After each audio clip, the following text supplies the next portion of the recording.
ni lembu. Macam-macam golongan Nabi Musa alaihissalam ni menghadapi mereka. Dan ini salah satu daripada kisah yang berlaku kepada Nabi Musa alaihissalam ketika Nabi Musa alaihissalam ini nak berjalan. Dikata kepada pembantunya, aku tidak akan berhenti berjalan. Dia ada satu permusafiran yang jauh sehingga sampai kepada Majma'al Bahrain, sehingga sampai ke pertemuan dua laut. Pertemuan dua laut. Disebutkan laut di sini adalah laut di negara Arab, iaitu di sama ada di Laut Merah,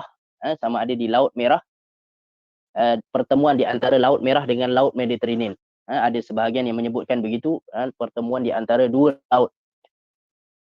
Kemudian disebutkan maka ketika mereka sampai ke pertemuan dua laut itu, mereka lupa ikan. Lalu ikan itu melompat mengambil jalannya ke laut. Ketika mereka sampai ke pertemuan dua laut itu, mereka lupa nasiyahutahuma, mereka melupa ikannya. Ikan yang mereka bawa itu mereka lupa, lalu ikan itu melompat dan mengambil jalannya ke laut. Kemudian kisahnya, falamma jawaza qala li fatahu atina ghada'ana qad laqina min safarina hadha nasaba, maka mereka berkata, mereka telah melalui tempat itu. Kemudian Nabi Musa alaihissalam berkata kepada pembantunya, bawalah kemari ataupun keluarkanlah makanan kita. Sesungguhnya kita telah merasa letih kerana perjalanan kita. Mereka ni lupakan ikan yang mereka bawa, baru nak keluarkan ikan untuk makan itu, tengok-tengok ikan itu dah tak ada. Kemudian qala ara'aita id awayna ila sakhrati fa inni nasitul hud. Pembantunya menjawab, tahukah engkau ketika kita mencari tempat berlindung di batu tadi, maka aku lupa menceritakan tentang ikan itu, dan tidak ada yang membuatkan aku lupa untuk mengingatkannya kecuali syaitan. Dan ikan itu mengambil jalan ke laut dengan cara yang aneh sekali. Ikan itu sendiri dah kembali ke laut dan lupa. Pembantu kepada Nabi Musa ini lupa untuk mengkhabarkan kepada Nabi Musa tentang ikan tersebut. Ikan itu dah tak ada lah maksudnya. Kemudian disebutkan falamma qala dhalika kunna fartadda ala atharihima qasasa, dan Musa berkata, itulah tempat yang kita cari, lalu keduanya kembali mengikut jejak mereka semula. Mereka kembali balik kepada tempat yang mereka kehilangan tersebut. Kemudian fawajada abdan min ibadina, dekat sini baru mula sebenarnya perjumpaannya. Lalu mereka berdua bertemu dengan seorang hamba di antara hamba-hamba kami, dan atainahu rahmatan min indina wa 'allamnahu min ladunna ilma, yang telah kami berikan rahmat kepadanya di sisi kami dan telah kami ajarkan ilmu kepadanya daripada kami. Di sinilah disebutkan abdun min ibadina, hamba daripada hamba kami itu adalah Nabi Khidir alaihi salam. Maksudnya ada sebahagian ulama juga yang menyebutkan bahawa Nabi Khidir ini adalah ulama pada zaman itu ataupun wali pada zaman itu. Tetapi lebih tepat lagi, Nabi Khidir ini adalah nabi lah. Nabi, tahapnya adalah tahap nabi. Baik, hadirin hadirat yang dirahmati Allah Subhanahu Wa Taala. Jadi kita tengok lagi ayat yang seterusnya disebut qala lahu Musa, maka Musa bertanya kepadanya, hal attabi'uka ala an tu'allimani mimma 'ullimta rusyda. Nabi Musa bertanya, bolehkah aku mengikuti engkau supaya engkau ajarkan kepada aku ilmu yang telah diajarkan kepadamu untuk menjadi petunjuk. Jadi yang pertama sekali kita faham bahawa Nabi Musa alaihi salam apabila berjumpa dengan Nabi Khidir alaihi salam, dia dah tahu bahawa Nabi Khidir ni luar biasa, bukan orang biasa. Luar biasa. Allah SWT beri ilmu kepada Nabi Khidir ini lebih. Walaupun dari segi kita dah sebut tadi, walaupun dari segi kedudukannya, Nabi Musa alaihi salam ini lagi tinggi. Lagi tinggi kedudukannya. Tetapi Allah bagi lebih ilmu itu kepada Nabi Khidir. Jadi apa Nabi Musa cakap? Nabi Musa cakap, aku nak ikut engkau, nak belajar daripada engkau. Di sini menunjukkan bahawa adab ataupun di dalam menuntut ilmu ni, di dalam belajar, pelajar itu perlu menuntut. Kalau dia punya ibrah ataupun pengajarannya, pelajar itu perlu menuntut kepada guru. Pelajar itu perlu menuntut kepada guru. Aku nak belajar dengan kau. Kalau sifu, aku nak belajar dengan kau sifu. Nak belajar apa karate ataupun nak belajar kungfu, kena minta kepada guru. Itu adab. Begitu juga dalam ilmu agama. Kita nak menuntut ilmu agama, kita minta kepada guru. Itu adab. Dari segi permintaan Nabi Musa ini, kita dapat lihat bahawa Nabi Musa ini walaupun kedudukannya tinggi, beliau merendahkan diri untuk mendapatkan ilmu. Beliau merendahkan diri untuk mendapatkan ilmu daripada Nabi Khidir alaihi salam. Baik, kita pergi lagi. Disebutkan qala innaka lan tastati'a ma'iya sabra. Dia jawab, sesungguhnya engkau tidak akan sabar bersamaku. Nabi Khidir ni sebenarnya dia dah tahu. Nabi Khidir ni sebenarnya dia dah tahu. Nabi Khidir tahu lebih banyak lagi. Allah SWT bagi kepada Nabi Khidir ini lebih banyak ilmu. Maka dia dah tahu dah. Dia dah tahu dah. Nabi Musa ni tak macam aku. Walaupun kedudukannya tinggi, tetapi tak macam aku pengetahuan dia. Kemudian dia kata, wa kaifa tasbiru ala ma lam tukhid bihi khubra. Bagaimana engkau akan dapat bersabar atas sesuatu sedangkan engkau belum mempunyai pengetahuan yang cukup tentang hal itu. Maksudnya tak cuba lagi, belum cuba belum tahu. Kita kata yang tu lah. Belum cuba belum tahu, tak cuba lagi. Tak tahu lagi macam mana Nabi Musa ni. Jadi dia kata tak apalah, cuba dululah. Cuba dululah. Dia kata qala satajidni insyaallah sabira. Dia bagi janji, Nabi Musa berjanji, satajidni insyaallah sabira wa la a'silaka amra. Dia katakan jangan jika engkau dia kata insyaallah, insyaallah aku akan sabar dan aku akan tak menentang apa-apa urusan kau. Apa-apa engkau punya urusan, apa-apa kau punya jalan, aku tak menentang apa-apa. Dia kata tak apa, qala fa in ittaba'tani, syarat dia. Dia bagi syarat. Nabi Khidir pula bagi syarat kepada Nabi Musa. Qala fa in ittaba'tani fala tas'alni. Dia kata, jika engkau nak ikut aku, maka jangan engkau tanya apa-apa sesuatu pun. Jangan tanya apa-apa sesuatu pun hatta uhditha laka minhu dzikra, sampai aku terangkan kepada engkau. Jangan tanya apa-apa.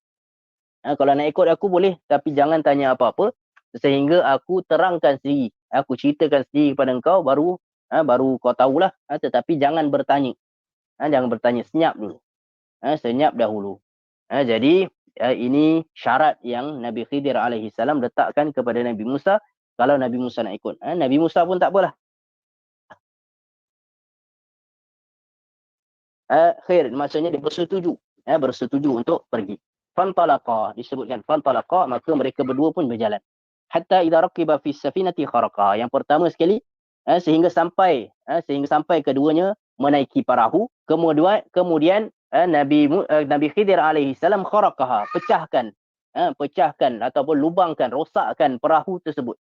Naik perahu, kemudian dah habis naik perahu tu, dah sampai ke tempatnya. Nabi Khidir alaihi salam pecahkan perahu tersebut. Perahu tersebut dipecahkan. Kemudian Nabi Musa terkejut. Nabi Musa alaihi salam terkejut. Dia terus nyanyi, qala akhrajtaha lituqriqa ahlaha. Kenapa engkau pecahkan, kenapa engkau lubangkan perahu ni? Kau nak tenggelamkan dia punya, orang yang naik lepas ni akan tenggelam lah. Orang yang naik perahu selepas ni akan tenggelam. Dia kata laqad ji'ta syai'an imra. Dia kata kamu telah buat kesalahan yang besar. Dia pergi tegur. Tadi dah cakap, Nabi Khidir dah cakap jangan tegur. Jangan tegur apa-apa. Dia pergi tegur juga. Kemudian apa Nabi Khidir cakap? Qala alam aqul laka innaka lan tastati'a ma'iya sabra. Kata, bukankah aku dah kata engkau ni tak mampu bersabar dengan aku? Kemudian Nabi Musa kata, qala la tu'akhidni bima nasitu. Jangan engkau hukum aku lupa.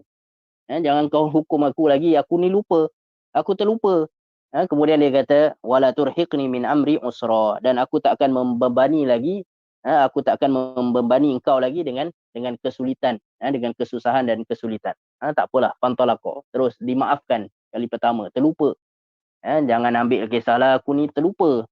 Yang tadi tu aku tercakap sebab aku terlupa. Berjalan lagi lah, fantalaqa. Hatta idza laqiya ghulaman. Kemudian yang kedua, ketika mereka berjalan sehingga berjumpa seorang budak-budak. Ghulam iaitu seorang budak-budak. maka dia membunuhnya. Ini lagi teruk. Faqatalah, maka Nabi Khidir bunuh pula budak tersebut.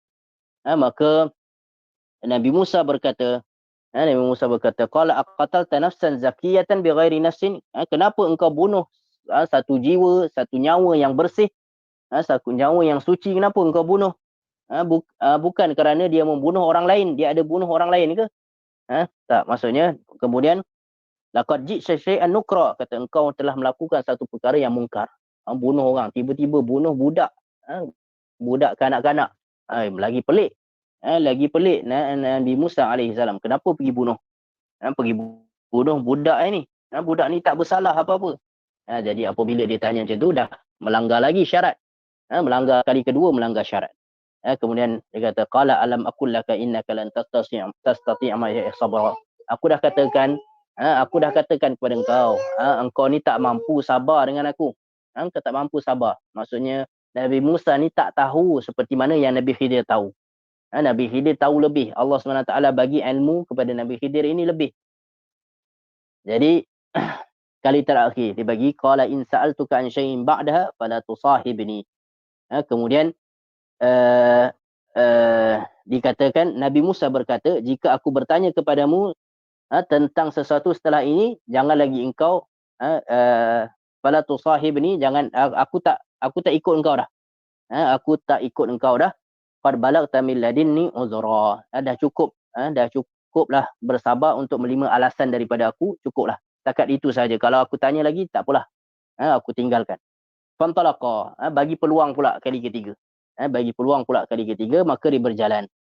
Mereka berdua jalan. Hatta idza ataya ahla qaryatin istat'ama ahlaha fa'abaw an yudayifuhuma. Ketika mereka itu sampai kepada penduduk satu negeri, maka mereka meminta untuk dijamu oleh penduduknya, tetapi penduduk itu tak mahu menjamu mereka. Ini dalam pada zaman dahulu lah. Kalau nak faham sebenarnya, pada zaman dahulu tidak ada budaya-budaya restoran zaman dahulu. Zaman dahulu tidak ada budaya makan kedai, restoran, drive thru ke apa ke, tak ada. Kalau orang asing, orang berdagang, orang asing datang ke sesuatu negeri, nak makan kena makan rumah orang, kena bertamu di rumah orang. Nak makan kena bertamu di rumah orang. Kalau kita sekarang tak apa, senang. Datang mana-mana negeri sekalipun, bukan tempat kita, restoran berlambak. Pilih je nak makan mana. Drive thru pun ada. Pilih je nak makan mana. Ini zaman sekarang. Zaman dulu tak ada yang tu. Zaman dulu maksudnya, kalau kita ni orang dagang, kita ni orang asing, kita pergi satu negeri, nak makan kena menjamu ataupun bertamu di rumah orang. Jadi begitulah juga perjalanan Nabi Musa dengan Nabi Khidir ini. Dah bukan tempat dia, bukan kampung dia. Dia pergi jalan-jalan sampai kat satu negeri dan dah lapar. Lapar nak makan. Kemudian mintalah kot-kot ada orang yang boleh menerima dia sebagai tetamu, boleh jamu dia. Makan sikit pun tak apalah, dapat roti-roti sikit pun tak apa. Tapi penduduk kampung tu tak nak terima langsung. Penduduk kampung tu tak nak terima langsung mereka berdua ni. Mereka berdua, dua orang tak nak terima. Kemudian kata, fa'abau an yudayifuhama. Mereka tak mahu menjamu. Fawajada fiha jidar. Tiba-tiba mereka berdua mendapati ada satu dinding rumah yang nak roboh, yang hampir nak roboh, hampir nak jatuh. Yuridu an yanqadha fa aqamah. Maka tiba-tiba Nabi Khidir pergi tegakkan. Dinding tu dah nak jatuh, rumah tu dah nak roboh, jatuh. Rumah tu dah nak roboh, dah nak jatuh, sikit lagi dah nak jatuh. Maka orang kampung tu dah lah kedekut. Kedekut tak nak bagi, tak nak menjamu, tak nak jamu, tak nak terima mereka ni sebagai tetamu. Tiba-tiba Nabi Khidir pergi bangunkan, tegakkan balik rumah tersebut supaya tak jatuh, supaya tak roboh. Maka peliklah. Pada kali ketiga peliklah. Nabi Musa AS ni pelik. Dia kata, dia pun tak sabar, tertanya juga. Dia kata, qala law syi'ta latakhadta alaihi ajra. Jika engkau mahu, nescaya engkau dapat minta upah. Maksudnya dia dah tolong ni, dia dah tolong tegakkan rumah yang nak roboh ni, mintalah upah supaya dapat makan ke, dapat dijamu, dapat duit sikit ke, boleh beli makanan ke, apa ke. Kemudian dia kata hadza firaqu baini wa baini. Cukup setakat itu. Ini adalah perpisahan di antara aku dengan engkau. Aku akan memberi tahu kepada engkau sa'unabbiuka bi ta'wili ma lam tastati' alaihi sabra. Aku akan beritahu kepada engkau apa yang kau tak mampu untuk sabar ni. Kemudian diceritalah satu persatu. Diceritalah satu persatu, iaitu ammas safinatu fakanat limasakin. Kalau kau nak tahu sebenarnya perahu tadi, perahu yang aku pecahkan tadi, kerana perahu itu adalah perahu orang miskin. Perahu itu adalah perahu orang miskin. Ya'maluna fil bahr. Mereka ni orang miskin yang bekerja di laut. Mereka orang miskin yang bekerja di laut. Kemudian dia kata, fa'aradtu an aibaha. Aku ni nak merosakkan dia. Merosakkan dia. Fakana wara'ahum malikun ya'khudhu kulla safinatin ghasba. Kerana ada seorang raja yang akan merampas setiap perahu-perahu yang elok. Perahu-perahu yang elok. Maksudnya selepas daripada mereka naik perahu ni, Nabi Khidir dah tahu bahawa akan datang lepas ni ada raja yang akan merampas perahu-perahu yang elok. Dia akan datang dan tengok, oh ni perahu ni elok. Ni cantik, ni tak rosak. Yang ni ambil, yang ni ambil, yang ni ambil, ni ambil. Menggunakan kekerasan untuk merampas perahu-perahu orang miskin. Orang-orang yang bekerja menggunakan perahu tersebut.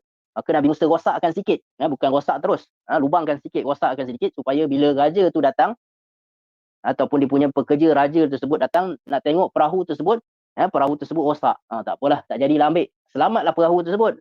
Maka nelayan tu boleh baiki balik dan boleh guna balik selepas tu. Jadi itu sebenarnya kisahnya. Itu sebenarnya sebab tu Nabi Khidir buat macam tu. Tetapi Nabi Khidir tahu, Nabi Musa tak tahu. Nabi Musa tak tahu. Kemudian yang kedua pula ceritanya. Apa pula cerita yang kedua? Dia kata wa ammal ghulam. Kemudian anak muda budak-budak yang kanak-kanak tu, fakana abawahu mu'minain. Orang tuanya, kedua ibu bapanya orang mukmin. Kedua orang tua ataupun kedua ibu bapanya itu orang mukmin. Fa khashina ay yurhiqahuma tughyanan wa kufra.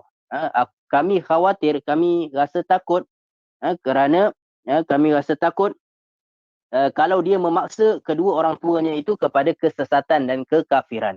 Budak ni Nabi Khidir alaihi salam dah tahu bahawa budak ni dia kalau dia besar nanti, dia budak lagi, dia kanak-kanak.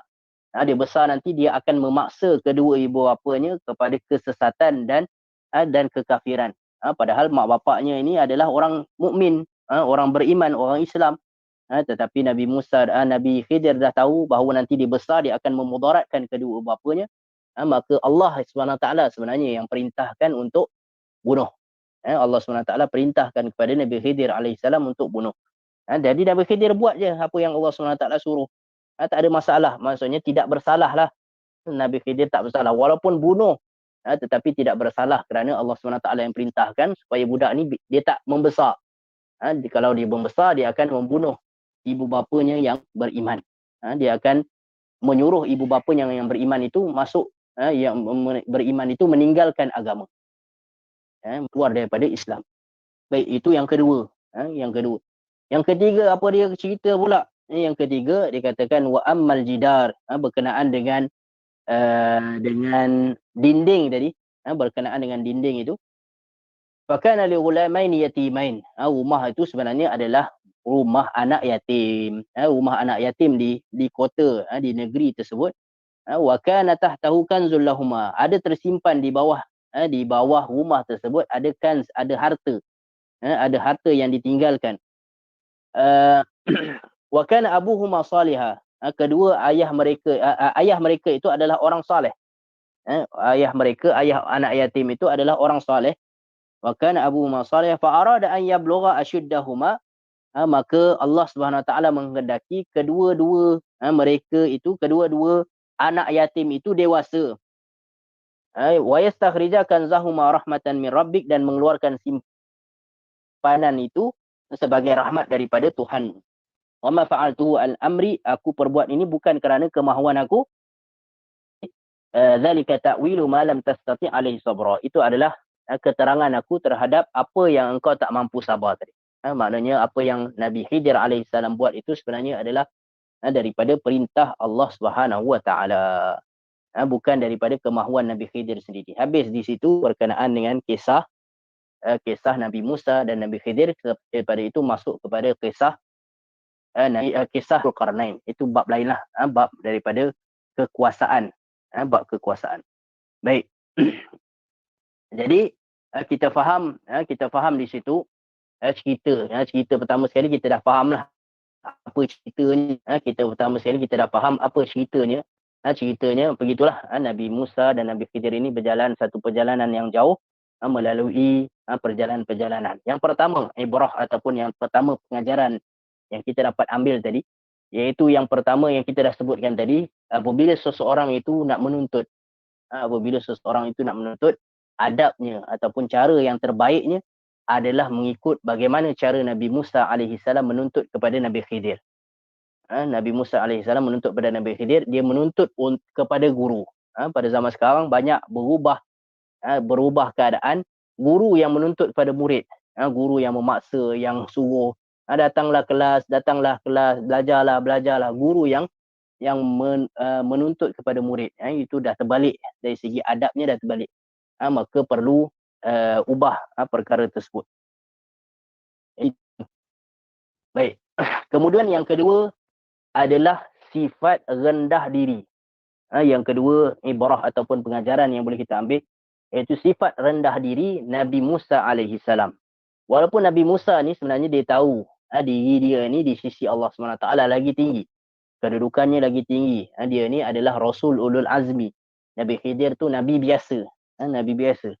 Tetapi sikap rendah diri, sifat rendah diri, sifat tawadhu' itu yang dimiliki oleh Nabi Musa alaihi salam itu membuatkan Nabi Musa ini sanggup tunduk kepada Nabi Khidir alaihi salam walaupun orangnya rendah, kedudukannya rendah.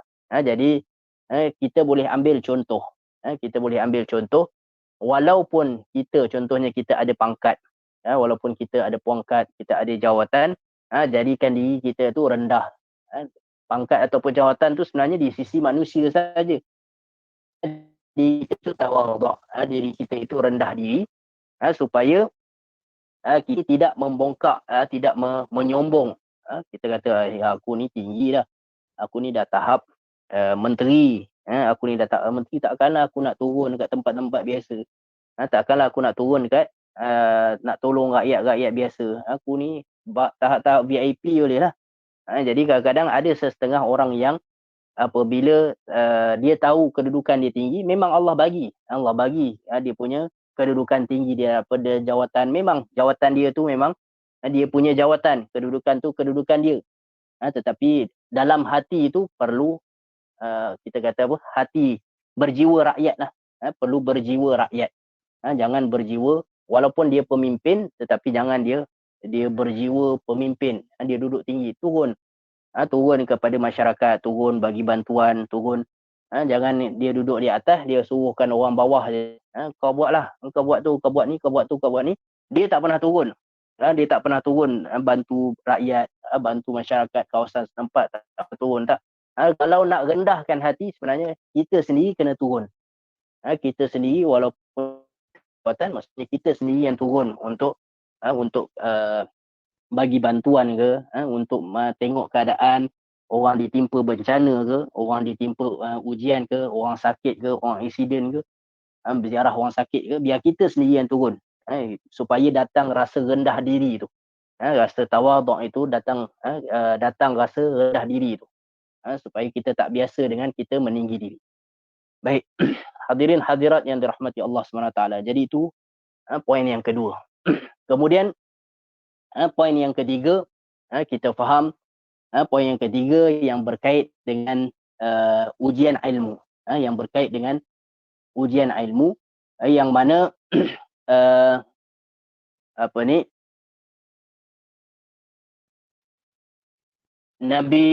mana Nabi Musa alaihi salam, pengajaran yang kita ambil daripada kisah ni, bahawa kalau kita nak relatekan, kita nak kaitkan dengan akhir zaman, iaitu hatta Nabi.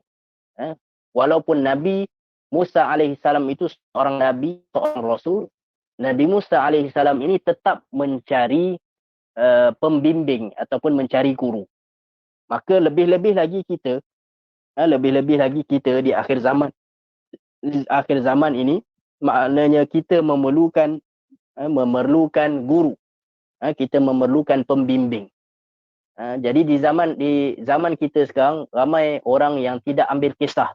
Tidak ambil kisah berkenaan dengan pembimbing ataupun kita nak ikut siapa, nak ikut ulama mana. Dia tak ambil kisah pun. Tak apalah, aku sendiri-sendirilah, aku pandai dah. Aku daripada kecil aku dah belajar agama, aku dah pandai dah, dah sendiri-sendiri. Maka dia tak ambil pembimbing, dia tidak ada guru dia yang membimbing dia. Dia tak rujuk kepada guru. Dia membadai dengan diri dia sendiri. Dia rasa diri dia sendiri dah cukup. Maka sepatutnya kita di akhir zaman, iaitu kita ada pembimbing di kalangan guru-guru, di kalangan ustaz-ustaz, di kalangan para ulama yang membimbing kita.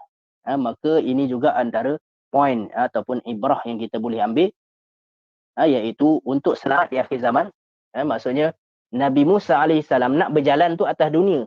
Nak berjalan tu atas dunia, perlukan pembimbing Nabi Khidir alaihissalam.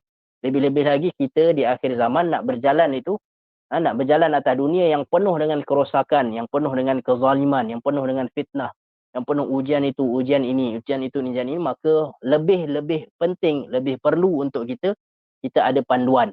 Kita ada panduan daripada para ulama, kita ada panduan daripada para guru, para saleh. Maka panduan itu penting.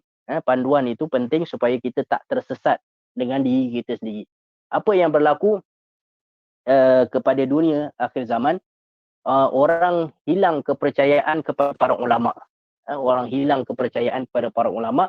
Mereka merasa diri mereka itu adalah ulama cukup. Dengan mereka nak apa-apa, mereka Google. Mereka Google ini. Oh, aku faham sendiri macam ni. Maka tak rujuk dah kepada ulama. Tak rujuk dah kepada para ulama. Maka itu satu musuh juga. Maka rujuk kepada para ulama itu menyebabkan kita mendapat panduan yang lebih tepat.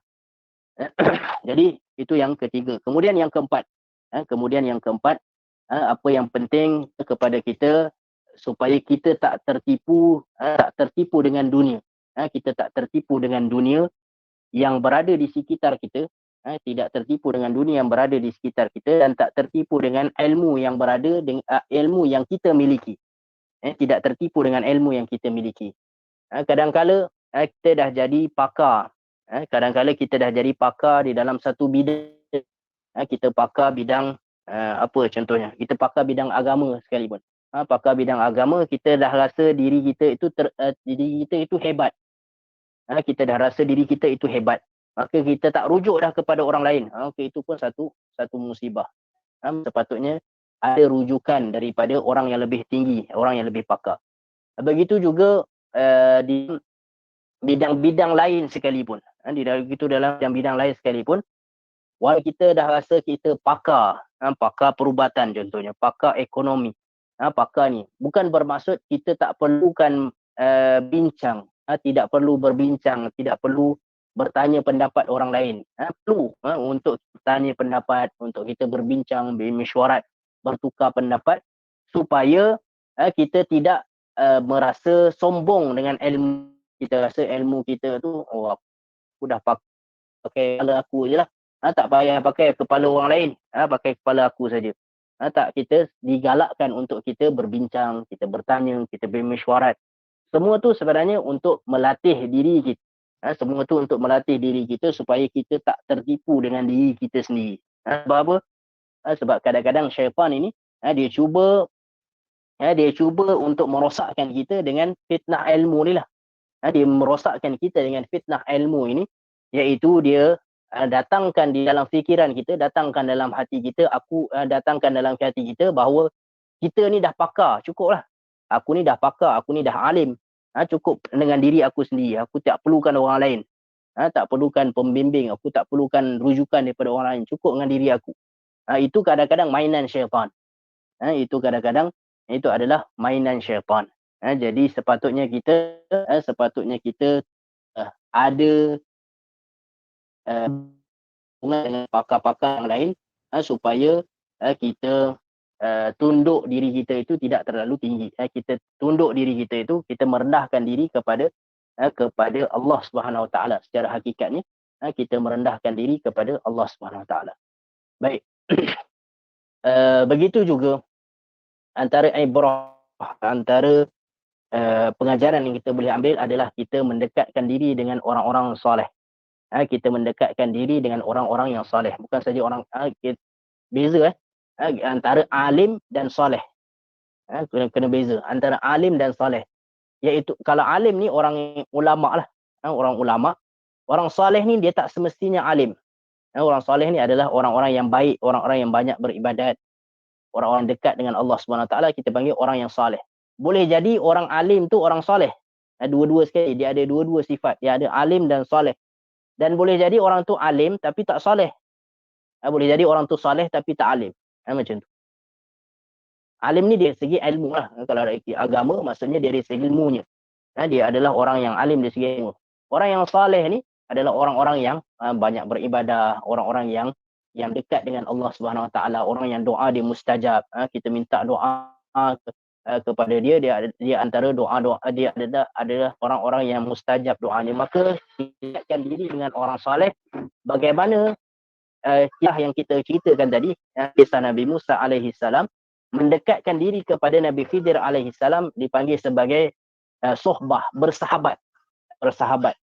Begitulah juga sebenarnya di akhir zaman pengajaran yang kita boleh ambil iaitu kita mendekatkan diri dengan orang yang dekat dengan Allah Subhanahu Wa Taala. Kita mendekatkan diri dengan orang-orang yang dekat dengan Allah Subhanahu Wa Taala.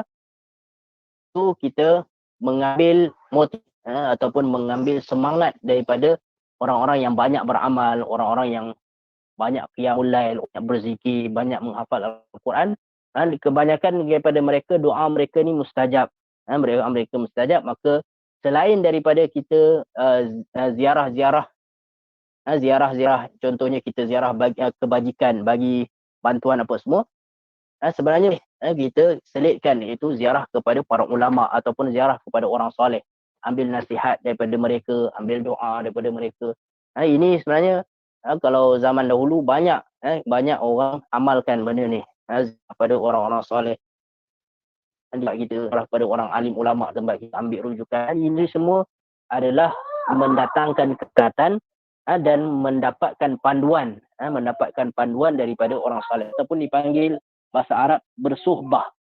Suhbah iaitu bersahabat, mengambil orang-orang yang dekat Allah Subhanahu Taala ni, rapat dengan dia, menyebabkan kita tu ada keinginan untuk berubah, ada keinginan untuk menjadi yang lebih baik.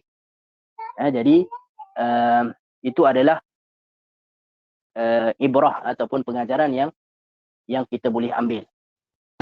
Ataupun orang saleh, wali-wali, ada setengah menyebut wali-wali, sesiapa sajalah, wali-wali.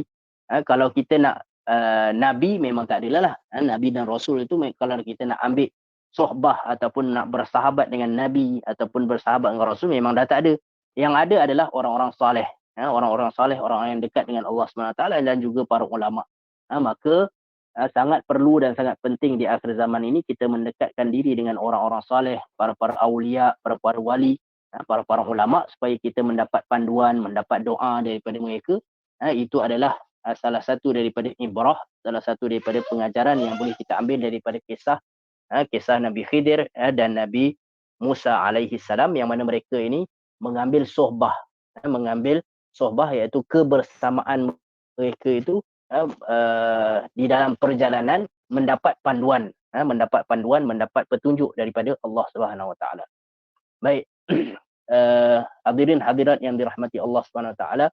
Jadi alhamdulillah rasanya cukup setakat itu untuk kita punya penghayatan tadabbur daripada ayat-ayat suci Al-Quran berkenaan dengan kisah Nabi Khidir dan Nabi Musa alaihi salam. Apa yang penting kita dapat pengajaran-pengajarannya supaya kita merendahkan diri, kita tidak sombong, kita bersikap tawaduk, merendahkan diri, dan kita tidak tertipu dengan diri sendiri. Itu adalah antara kunci kita untuk kita terselamat. Kita terselamat daripada fitnah-fitnah akhir zaman. Baik, rasanya cukup setakat itu dulu kot. Cukup setakat itu dulu untuk fitnah ilmu ini. Kita akan masuk pada akan datang fitnah kekuasaan, tentang kisah Zulkarnain pula. Baik, moga-moga Allah SWT kurniakan kepada kita sikap tawaduk, kurniakan kepada kita kekuatan untuk kita beramal, kekuatan untuk mendapat taufik daripada Allah SWT, dan memberikan kepada kita panduan hidup daripada para ulama, daripada orang-orang saleh, dan mendatangkan kepada kita orang-orang yang saleh, supaya kita dapat panduan daripada mereka, kita dapat petunjuk daripada mereka, insya-Allah. Moga-moga Allah permudahkan segala urusan kita. Allah SWT angkat segala kesulitan yang ada pada diri kita, dan Allah menjadikan kita ni di kalangan hamba-hamba Allah yang saleh, di kalangan hamba-hamba Allah yang bertakwa kepada Allah SWT, yang menjauhkan daripada larangan Allah dan sentiasa buat apa yang Allah SWT suruh. Baik, setakat itu saja. Wallahu subhanahu wa ta'ala a'la wa a'lam. Aqulu qawli hadza wa astaghfirullahal azim li wa lakum wa sallallahu ala sayyidina Muhammad wa ala alihi wa sahbihi wasallam walhamdulillahi rabbil alamin. Alhamdulillah, terima kasih Ustaz Abdaluddin. Penerangan yang cukup baik, dan alhamdulillah semoga ilmu yang kita dapat pada hari ini dan kita mengambil ibrah lah seperti apa yang Ustaz dah sampaikan hari ini. Saya rasa rugi pula yang lepas-lepas saya tak ambil nota, baru hari ni nak ambil nota apa yang Ustaz buat ni. Harap-harap saudara Azim ada boleh rekod. Boleh rekod Azim?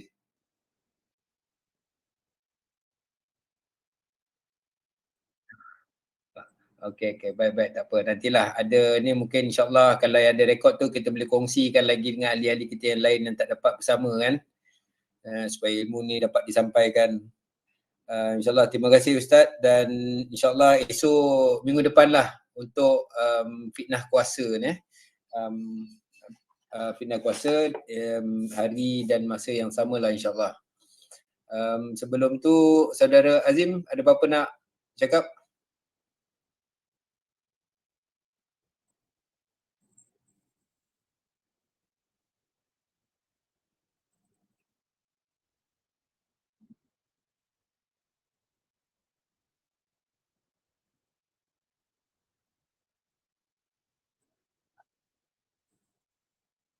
Hmm.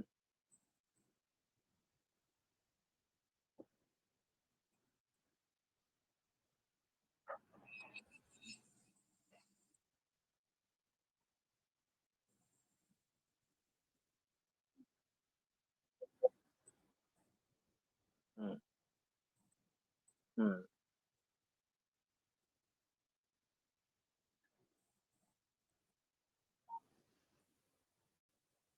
Hmm.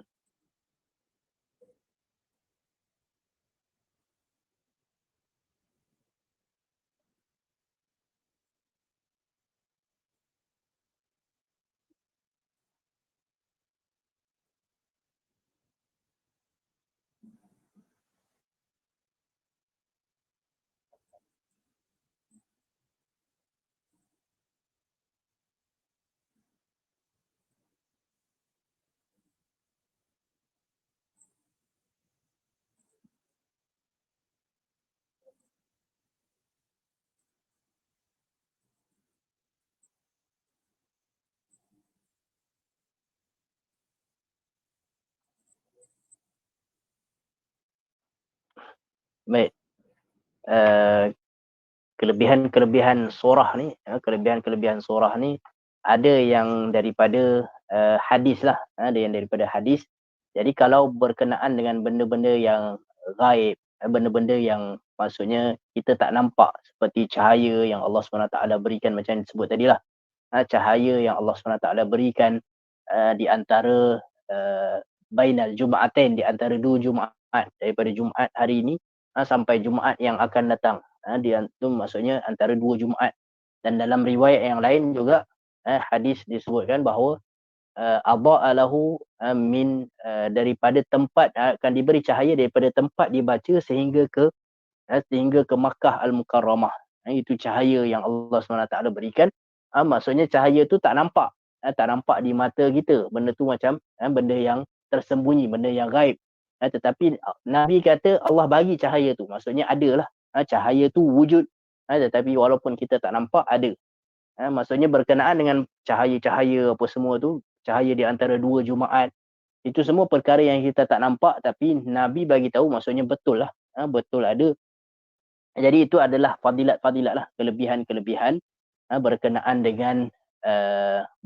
dengan surah Al-Kahfi ni lah, yang Nabi SAW sendiri yang ceritakan, yang sebutkan.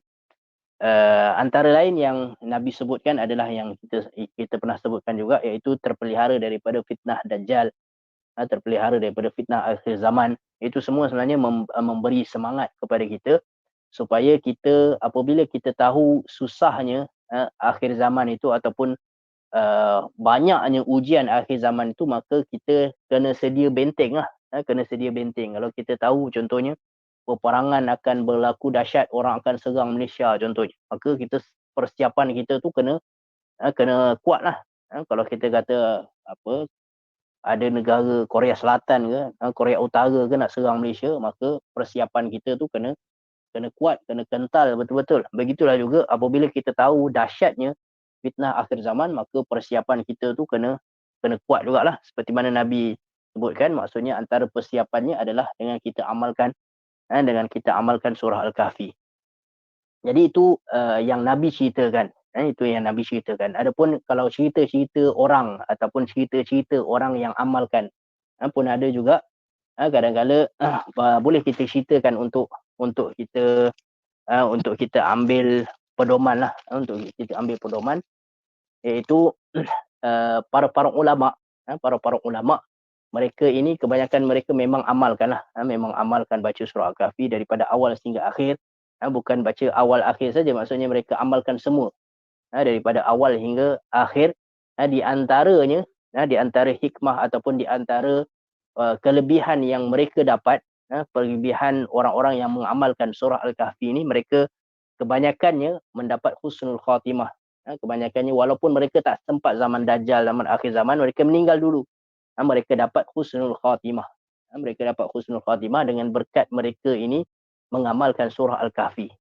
Dengan berkat mereka ini mengamalkan surah Al-Kahfi setiap hari Jumaat, mereka ini mendapat husnul khatimah. Itu maksudnya perkara yang banyak berlaku kepada orang-orang ulama-ulama, orang-orang soleh yang banyak mengamalkan surah Al-Kahfi ini. Kebanyakan mereka semua mendapat husnul khatimah. Khatimah dia yang baik.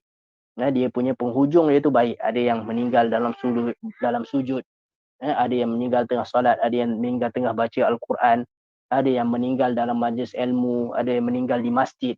Kebanyakan ni macam tu. Kebanyakannya orang-orang yang istiqamah amalkan surah Al-Kahfi ini, penyudah umur dia tu disudahi, Allah SWT sudahi umurnya itu dalam keadaan yang husnul khatimah. Jadi boleh kalau kita nak usahakan diri kita untuk dapat husnul khatimah tu juga, maka antaranya adalah dengan kita amalkan surah Al-Kahfi inilah, supaya moga-moga dengan banyaknya berlaku ataupun orang yang telah amalkan banyak dah, ataupun dipanggil benda ni sebagai mujarrabat, benda yang dah biasa berlaku. Dah biasa berlaku, orang amalkan surah Al-Kahfi ni dapat husnul khatimah, moga-moga kita dapat juga. Kita dapat juga seperti mana yang didapat oleh orang-orang soleh, orang-orang para ulama yang mengamalkan surah Al-Kahfi ini, insya-Allah. Itu sajalah yang boleh kita kongsikan. Allah alam. Terima kasih. Itulah macam Zatul tanya best topik hari ni. Sebenarnya untuk makluman Zatul, seperti yang saya maksud maklum yang lepas, surah Kahfi dia ada 3-4 kisah. Yang pertama, kita dah hari ni adalah fitnah ilmu, sebelum ni fitnah harta, dan sebelum tu fitnah agama, dan insyaAllah minggu depan fitnah kuasa.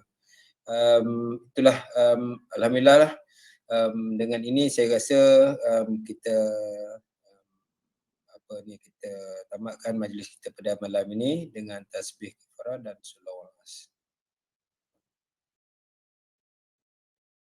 لا إله إلا أنت أستغفرك وأتوب إليك. بسم الله الرحمن الرحيم. والعصر إن الإنسان لفي خسر إلا الذين آمنوا وعملوا الصالحات وتواصوا بالحق وتواصوا بالصبر. Assalamualaikum warahmatullahi wabarakatuh. Waalaikumsalam warahmatullahi wabarakatuh. Baik, terima kasih. Terima kasih kepada semua yang hadir sesudi mendengar. Ni siapa nak duduk sembang-sembang lagi boleh lah.